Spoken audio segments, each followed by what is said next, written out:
जय जय सीताराम दोस्तों।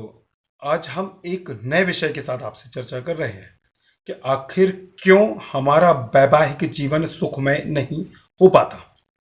दोस्तों, पहले बात ज्योतिष से। तो पुरुष की कुंडली में उसके जीवन साथी का कारक शुक्र होता है, जबकि स्त्री की कुंडली में उसके जीवन साथी का कारक मंगल होता है। तो दो अलग अलग ग्रह, पुरुष की कुंडली में स्त्री कारक और स्त्री की कुंडली में पुरुष कारक ग्रह इसका कारक होता है, और दोनों के स्वभाव में बहुत फर्क है। अतः स्त्री का सुख बिल्कुल अलग है और पुरुष का सुख बिल्कुल अलग है। लेकिन तीसरा कारण भी होता है। तीसरा कारण होता है सामंजस्य। पता चल रहा है कि एक ही बात दोनों जन कह रहे हैं, लेकिन कहने की शैली इतनी अलग है कि दोनों एक दूसरे की बात का विरोध कर रहे हैं, जबकि एक ही बात है।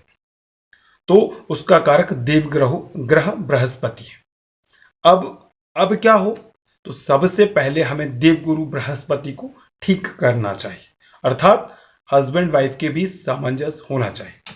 उसके लिए क्या किया जा सकता है? देखिए, अगर आप दोनों में किसी को कमर दर्द या पाचन तंत्र से संबंधित परेशानी है, तो आप ये जान लीजिए कि आपका वैवाहिक जीवन बहुत सुखमय नहीं है, आपकी अंडरस्टैंडिंग बहुत अच्छी नहीं है। तो फिर क्या किया जाए? सिंपल सा तरीका, कहीं भी किसी भी देव स्थान में या खाली जगह पर गुरुवार को केले का पौधा लगाएं और उसका केयर करें कि वो बढ़े, डेवलप हो। जितना वो बढ़ेगा उतना आप लोगों का सामंजस्य बढ़ेगा। सहज सा उपाय है, आप ये कर सकते हैं।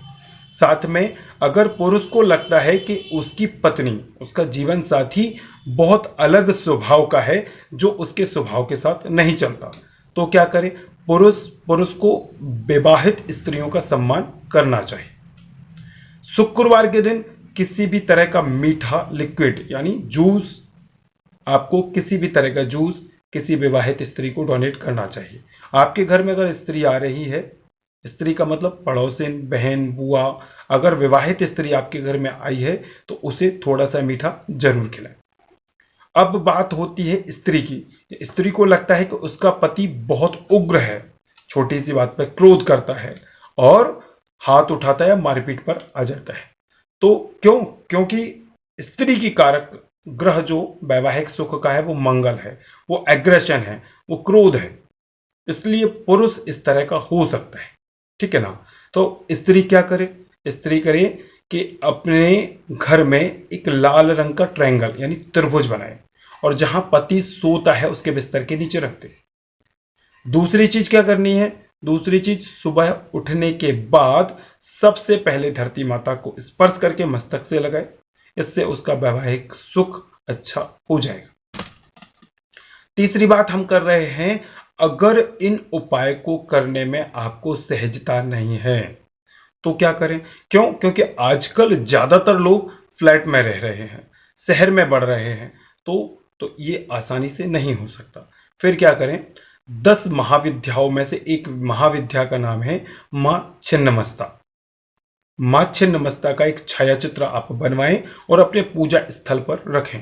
पति और पत्नी दोनों उनकी सेवा करें। आप देखेंगे आपका वैवाहिक सुख बहुत अच्छा होता जा रहा है। लेकिन फिर वही बात मूलतः सामंजस्य की आ रही है कि सामंजस्य के लिए मैंने कहा केले का पेड़ लगाएं।